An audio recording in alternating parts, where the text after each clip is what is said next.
So I've decided that it would be really beneficial to share with you exactly how I work with the gods and goddesses of Egypt and the temples and the frequencies of that ancient land, and also just talk a little bit on actually how they have completely transformed my life and brought me online into stepping into my own mission and purpose, my own gifts and abilities, and all of the above, basically stepping into my power. So with working with the gods and goddesses, it's not about being separate of you, like worshipping them. So you are here and they are there. Effectively, they are a blend and they are a frequency of you. Okay, so for example, let's talk about Sekhmet. Sekhmet is a powerful warrior goddess. She turns fear into courage. You know, she is fierce. She transforms, transmutes everything in her belly through fire. She's the goddess of war. So when you need to get things done, I mean, she's one of my most powerful signature frequencies. And when I work with her, it's like it's go time.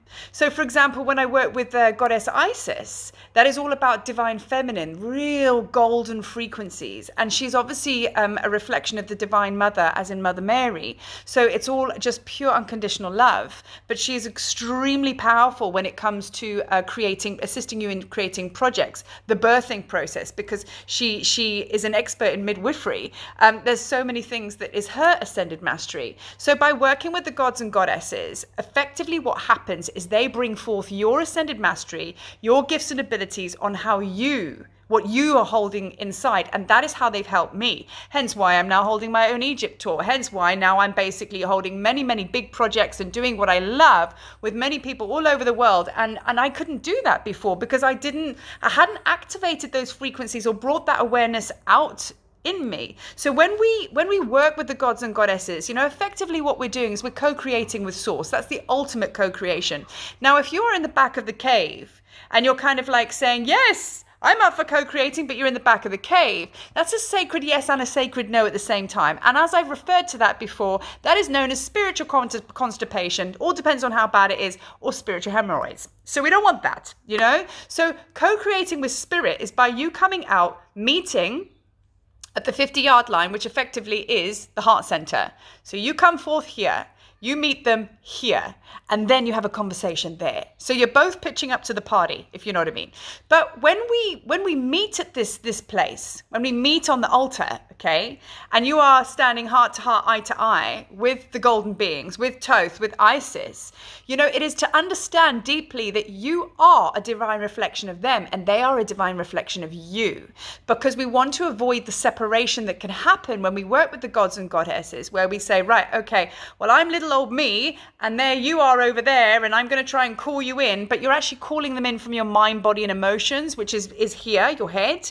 But you need to be fully into your heart, because in your heart you are one consciousness. So you're actually calling up that frequency, which might be Thoth, which might be Isis, but you're all blended as one. So what you're actually going to do by working with the gods and goddesses is you're going to bring that part of you online through activation. So you can call upon it whenever you need to, right? And that is just accessing more of your power, more of your gifts and abilities. And then you start to work with the gods and goddesses in that way. Things start to change in a very, very quick and massive way, okay? So today, I thought it was really important to start off with Ma'at, otherwise known as Ma'at, but Ma'at, that's how I pronounce her name. There is a picture assisting this video, so you can actually tap into her frequency and then start to work with her. But she is also here on my arm. If you can see her, she looks very much like Isis, but the difference between Isis and Ma'at is she has the golden feather in her hair. Okay, in her headdress there. But as you can see, can't twist my arm that much, you can see she's still got the same wings, and a lot of people get Ma'at and Isis confused. Isis will have a throne on her head or horns, but Ma'at will always have her feather, okay? Now, all the pharaohs in Egypt, they lived by Ma'at. So if people say, bring your Ma'at forth, or live by Ma'at, you know, it's basically living in your truth, because she is the goddess of truth. She is the goddess of justice, of order. You know, that they really worked with Ma'at to be able to farm successfully and be abundant and live by truth. Just, you know, justice was a big thing as well. And balance. She brought balance to the life. So you lived by Ma'at. But also for me, she brings reconciliation. And that is just a conversation I've had with her. She helps me balance my books, because when you work with Ma'at and you try and release some energy and you go, right, I'm done with this cycle, off you go, take that away from me. She will send it back to you and go, no. You haven't signed off on this, or you haven't balanced the books here. You haven't got right with that. Get your books in order. It's no different to submitting your end of year books to the accountant. If anything is out of whack or there's paperwork missing, they're going to say, sorry, reject, deal with it, then resubmit it, then we're good to go. So that's kind of like how I feel Ma'at works. She's very, very, very powerful. There is obviously question whether she actually was a goddess in physical, or whether she was just energetic, and just in energy and frequency and ethereal, as I call it, But either way, it matters not. She is the mother of all goddesses. And she, for me, is a great place to start off with working with her energies and frequencies. Now, I'm just going to share with you a temple that she is very, very present in, which will give you an idea on how she works, or one of the ways that she can work for you.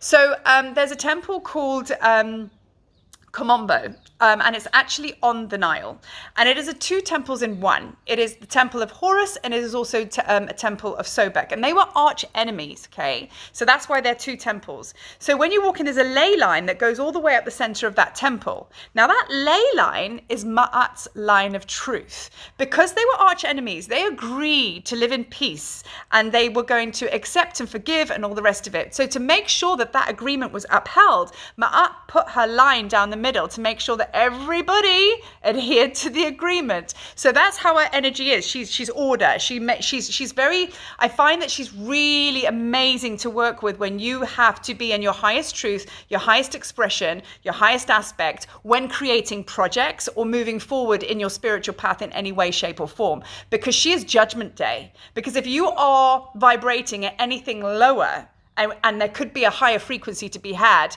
you're going to get your hand slapped. So she is also, the golden feather of Ma'at was used very much for the weighing of the heart, where Anubis was very much involved in. So when the pharaoh passed on, they wanted to go to the afterlife.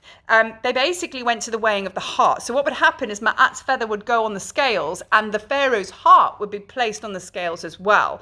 Now, if the heart basically weighed, so basically that the heart was heavier than the feather, then that's not a good thing. The heart had to be light.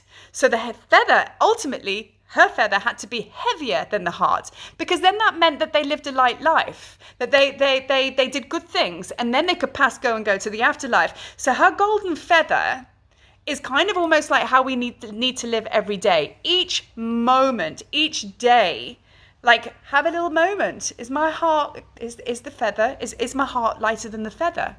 How did I do today? So there's always like this checking in, this reconciliation. Does anything need to be balanced? It's almost like, just checking with yourself and just making sure that you're living in your highest frequency, making authentic decisions and living from a place of love.